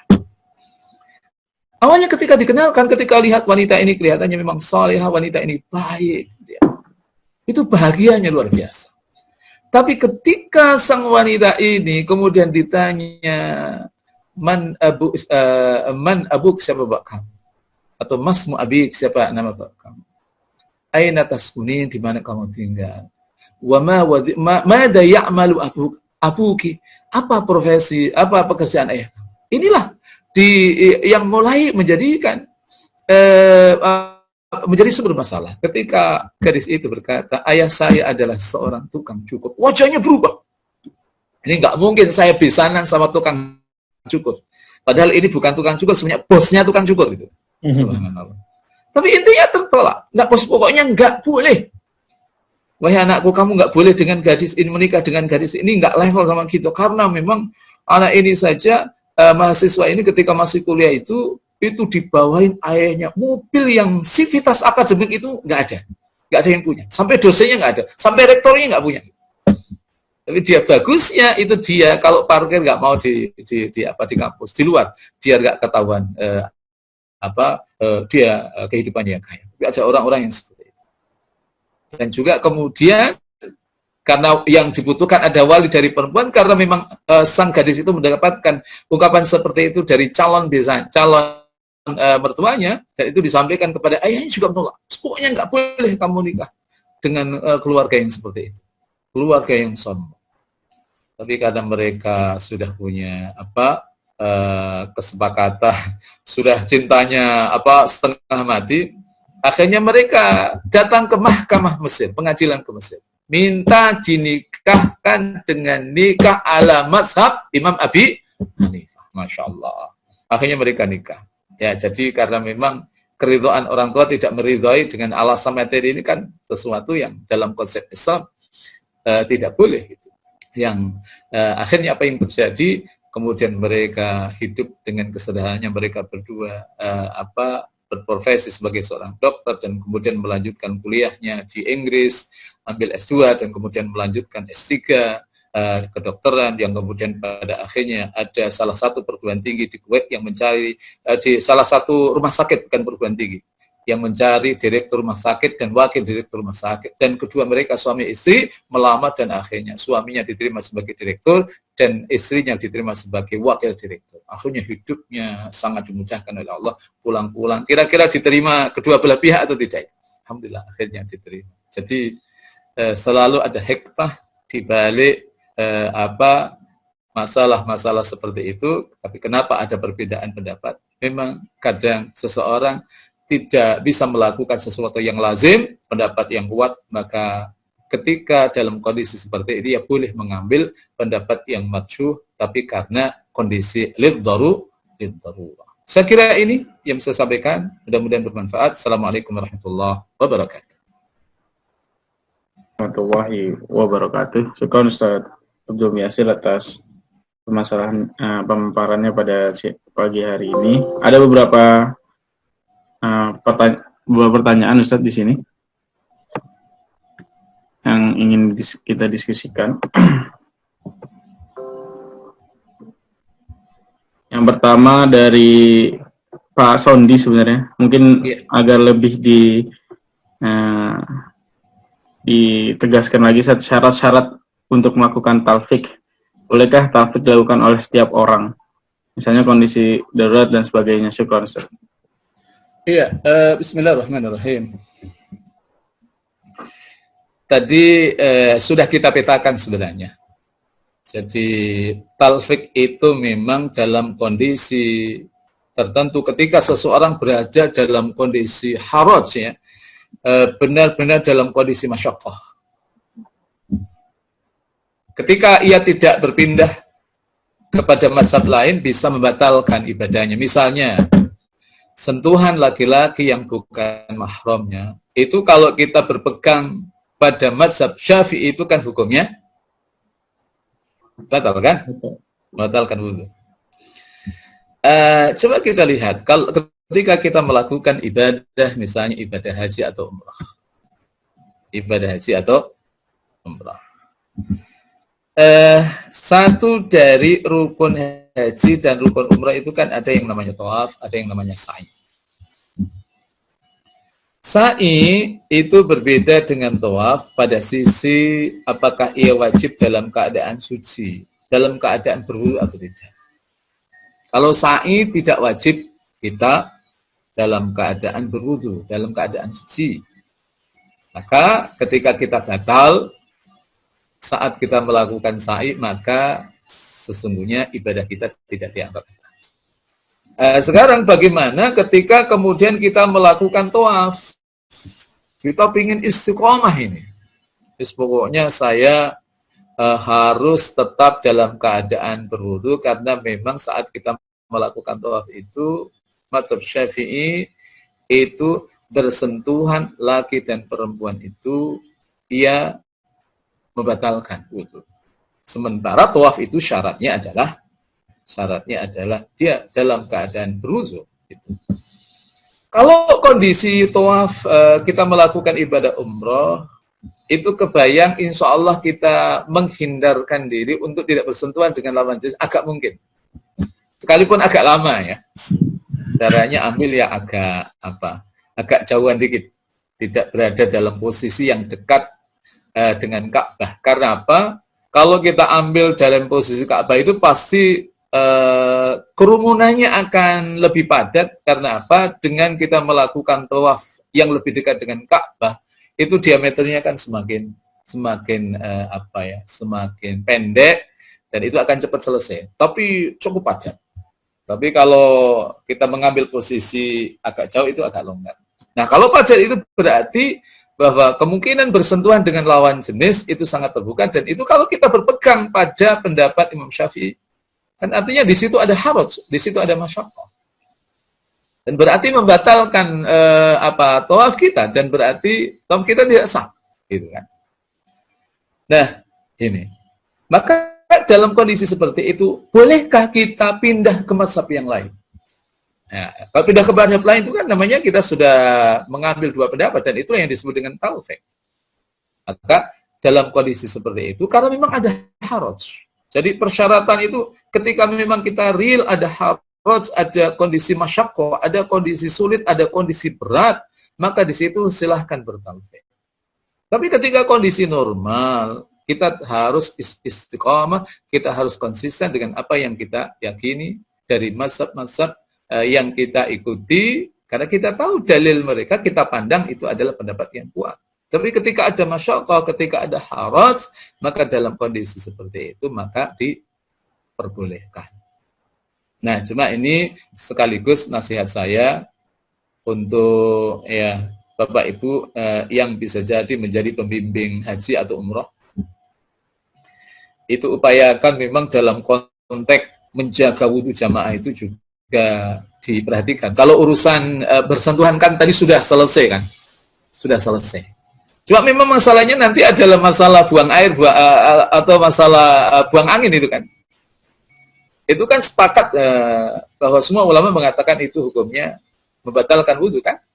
Maka dalam kondisi seperti itu, pastikan kalau kita membimbing, upayakan saat tawaf itu 2 orang. Satu di depan membimbing jamaah, satu itu yang mengawal jamaah.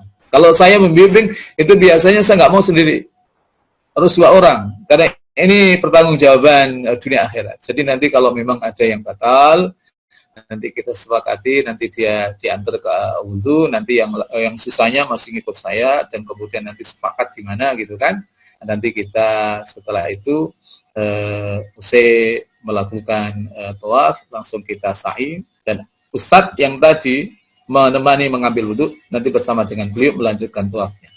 Sehingga dengan kondisi seperti itu, kita bisa mempertanggungjawabkan amanah haji dan amanah umrah itu secara dimensi vertikal itu bisa kita pertanggungjawabkan insyaallah. Jadi syaratnya adalah masyaqqah, ada haraj gitu. Haraj seperti pada kasus pernikahan tadi. Nah, itu kalau tidak mengambil pendapat Ibu Imam Abu Hanifah dan terjadi zina, terjadi dosa besar dalam konteks seperti itu. Maka ketika parameter, sekali lagi parameternya ada haraj, masyaqqah atau tidak. Ketika tidak ada haraj, tidak ada masyaqqah, maka kita harus komitmen dengan apa yang kita yakini dari mazhab yang kita. Tapi ketika kemudian ada haraj, tapi jangan juga didasarkan hawa nafsu juga gitu. Seperti kasus yang tadi saya angkat ya, terkait dengan sentuhan suami istri, giliran lagi musim dingin gitu kan, lagi hujan deras gitu kan, giliran dingin, yang sementara ini dia meyakini itu suami istri itu batal gitu kan. Maka ketika dingin akhirnya, wah saya ikut mazhab Imam Ahmad saja, itu yang nggak boleh. Itu yang nggak boleh. Saya kira itu Ustaz Jasa ya mi'yar talfiq al-mubah itu yang diperbolehkan. Boleh tidak?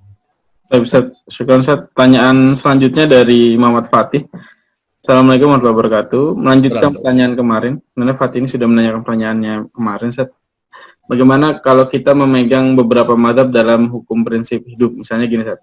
Ketika wudhu dia memang memakai mazhab Hanafi, tapi ketika sholat dia memakai mazhab Syafi'i secara full.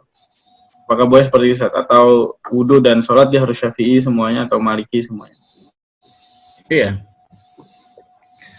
Prinsipnya itu satu paket. Prinsipnya satu paket. Akan tetapi dalam satu paket itu ketika kita mendapati dalil yang lebih kuat, maka dalam konteks seperti itu, dalam hal yang kita dapati ada dalil yang lebih kuat, maka dalam kondisi seperti itu, maka kita boleh tidak menggunakan mazhab yang kita ikuti. Misalnya itu. Dalam salat, wudunya udah Syafi'i lah gitu. Salatnya semuanya Syafi'i. Terkait dengan masalah meletakkan tangan misalnya. Ini kan memang riwayatnya banyak. Jadi kalau versi Imam Syafi'i itu kan baina surrati wa rukbah. Kok baina surrati? Baina sadr wa surr, antara dada dan pusar kan? Itu meletakkan tangan kan? Tapi kita dapatkan riwayat bahwa ada riwayat di mana Rasulullah SAW meletakkan tangannya itu di dada. Nah, kalau kita meyakini bahwa dalil ini lebih kuat daripada apa yang selama ini kita ikuti, maka dalam kondisi seperti itu, maka boleh. Artinya, boleh dengan syarat kita memastikan dalil ini adalah dalil yang rajih. Bukan karena hawa nafsu. Artinya yang melompat-lompat. Misalnya terkait dengan gerakan juga. Ya, Gerakan ketika memang seseorang misalnya dalam kalau mazhab Syafi'i itu melakukan gerakan 3 kali berturut-turut itu kan batal itu kan. Mazhab Ahmad tidak. Maka dalam kondisi misalnya kita sakit gitu ya. Kita sakit. Misalnya gatelan gitu kan. Dan kemudian kita harus menggaruk-garuk itu kan karena memang kondisi sakit. Maka dalam kondisi seperti itu kita boleh berpaling dari apa yang kita yakini dari mazhab Syafi'i ke mazhab Hambali, karena di situ ada masyaqqah. Tapi ketika dalam kondisi normal, tentunya kita tidak boleh zigzag seperti itu. Tidak boleh zigzag seperti itu. Tapi saya selalu mengatakan begini, orang itu dia bertalfik atau tidak, itu dia harus tahu tentang dasar-dasar, tahu tentang masalah-masalah furu' dari mazhab itu. Karena seringkali seseorang itu melakukan talfik tapi dia tidak sadar kalau dia sedang talfik. Maka yang saya anjurkan kepada Bapak Ibu sekalian, ikhwah dan akhwat sekalian, belajarlah ilmu fikih secara terstruktur. Saya anjurkan untuk membaca satu kitab fikih dalam Syafi'i. Nanti saya kasih kitab PDF-nya. Tapi ada kitab yang perlu dibaca, itu namanya Kifayatul Akhyar. Itu juga kitab dalam mazhab Syafi'i yang itu perlu didalami. Sehingga kita tahu tentang detail-detail dari mazhab Syafi'i. Tapi baca, Kifayatul Akhyar baca. Oh, ini ternyata saya ikuti Imam Syafi'i. Jadi Imam Syafi'i itu kan juga ada dua pendapat, ada qaulul qadim wal qaulul jadid. Ini juga perlu diketahui juga. Jadi orang itu tahu ini sedang bertalfik atau tidak itu memang ketika dia punya ilmu. Kalau dia nggak punya ilmu, dia nggak tahu kan. Jadi prinsipnya sekali lagi boleh dalam konteks ketika memang dia mengetahui ada dalil yang lebih kuat dari satu di antara rukun-rukun ibadah yang dia lakukan. Itu Ustaz Rajaza, wallahu ta'ala a'lam. Baik Ustaz.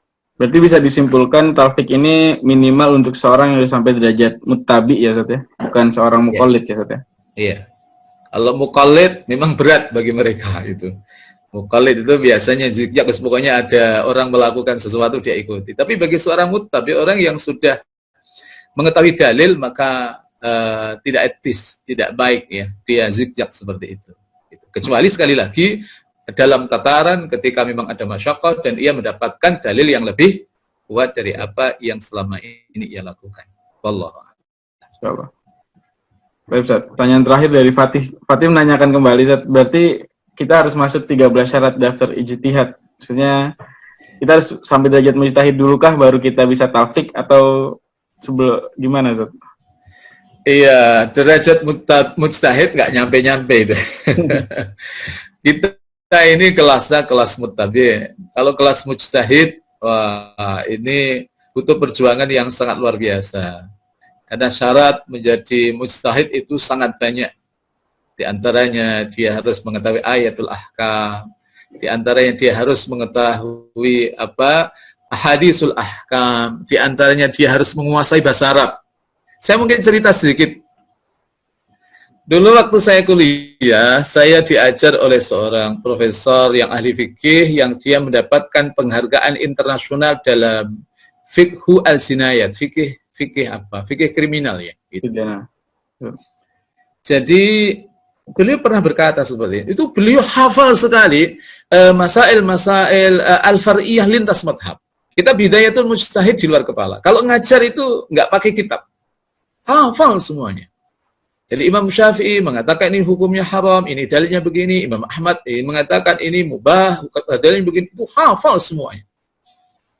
Beliau sarahatan, terang-terangan berkata, kalau bahasa Arab saya baik, sebenarnya saya layak untuk menjadi seorang mujtahid.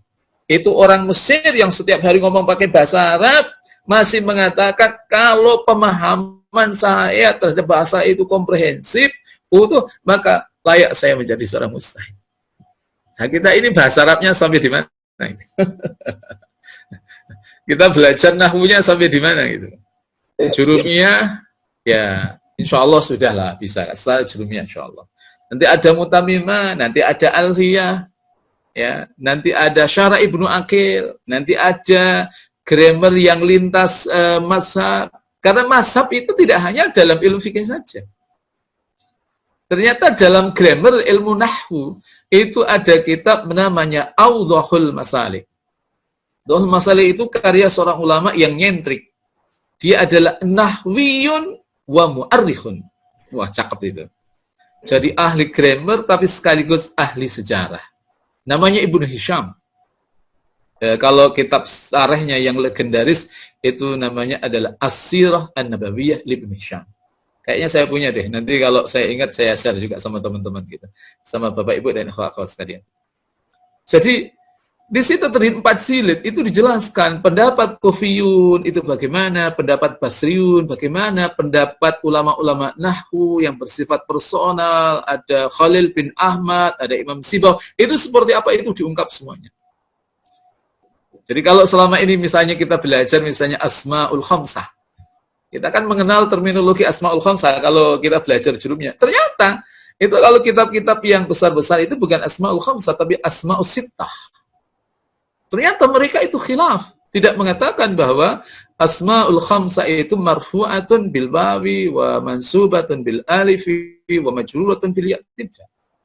Tapi ada yang mengatakan di sana, dan itu mereka punya bukti bahwa al asmaul khamsah itu marfu'atun bi dhamma wa mansubatun bil fathi wa majruratun bil kasrah. Ada yang seperti itu. Jadi ada khilaf-khilaf. Apalagi ini konteks bahasa Arab Al-Quran yang menjadi literatur sumber hukum, dan juga hadis Rasulullah SAW menjadi literatur sumber hukum. Banyak lafaz-lafaz yang mushtarak, ada am, ada khas, dan lain sebagainya. Ada yang nanti kaitan dengan ayat itu, ada yang nasih, ada yang mansukh. Wah, ini kita untuk sampai ke level itu kelihatannya masih jauh. Tapi yang masih muda-muda berikhtiarlah, ya. Siapa tahu nanti bisa masuk kepada level itu. Tapi bagi kita minimal itu, kita mengentaskan diri kita dari level seorang muqallid naik tingkat menjadi seorang muqallid. Itu Ustaz Rajasa yang bisa saya sampaikan. Nah, ada pertanyaan menarik lagi nih Ustaz dari salah satu peserta, dan sekaligus nanti antum tutup Ustaz. Ustaz, kalau Muhammadiyah bagaimana? Mungkin pertanyaannya begini Ustaz. Karena kan sebagai seorang muqallid ini kadang-kadang masyarakat awam ini hanya sekedar mengikuti putusan Majelis Tarjih atau putusan Bahthul Masailnya NU atau lembaga Dewan Fatwanya Al-Irsyad misalnya, atau Dewan apakah dengan kita sedangkan kadang-kadang di Majelis, di Muhammadiyah pun atau di NU pun tidak hanya fokus pada satu madhab. Kadang-kadang Majelis Tarjih itu mentarjih satu. Apakah itu kita sudah dalam disebut sebagai talfid juga, Ustaz? Iya, bismillahirrahmanirrahim. Begini, NU punya lembaga yang namanya LBM, ya, Lembaga Bahsul Masail. Jadi lembaga Bahsul Masail ini biasanya begini, bisa jadi masalah-masalah yang diangkat itu masalah yang sudah ada pendapatnya dari mazhab-mazhab yang terdahulu. Tapi ada juga memang ini adalah al-masail al-mustajaddat, masalah-masalah kontemporer yang ulama-ulama dulu itu belum punya pendapat. Contoh misalnya tentang bayi tabung. Contoh misalnya terkait dengan cloning gitu kan. Yang menjadi pertanyaan, apakah ulama-ulama dulu pernah berbicara tentang itu secara spesifik? Jadi ketika kemudian bahwa ini adalah masalah-masalah kontemporer, maka ini adalah bentuk ijtihad kolektif. Bentuk ijtihad kolektif yang dimana bisa jadi ini adalah memang masalah baru dan itu butuh pensikapan baru, sehingga ketika itu sudah disyurokan di dalam lembaga mereka, maka ikuti. Karena saya yakinnya bahwa ketika kemudian itu sudah disyurokan oleh orang-orang yang punya ahli ilmi, apakah itu di level Muhammadiyah, apakah itu di NU, apakah itu di level di level Al-Irsyad dan lain sebagainya. Dan sekali lagi bahwa objek yang diperdebatkan di situ, yang dibahas di situ secara umum adalah memang masalah-masalah yang bersifat dhaniyah, yang bersifat asumtif, bukan masalah prinsip. Masalah prinsip sih insya Allah tidak ada yang diperdebatkan. Tapi dalam kondisi seperti itu, kalau memang nanti beririsan dengan pendapat mazhab dan memang tidak sesuai dengan apa yang kita ikuti, berarti kita melakukan talfiq.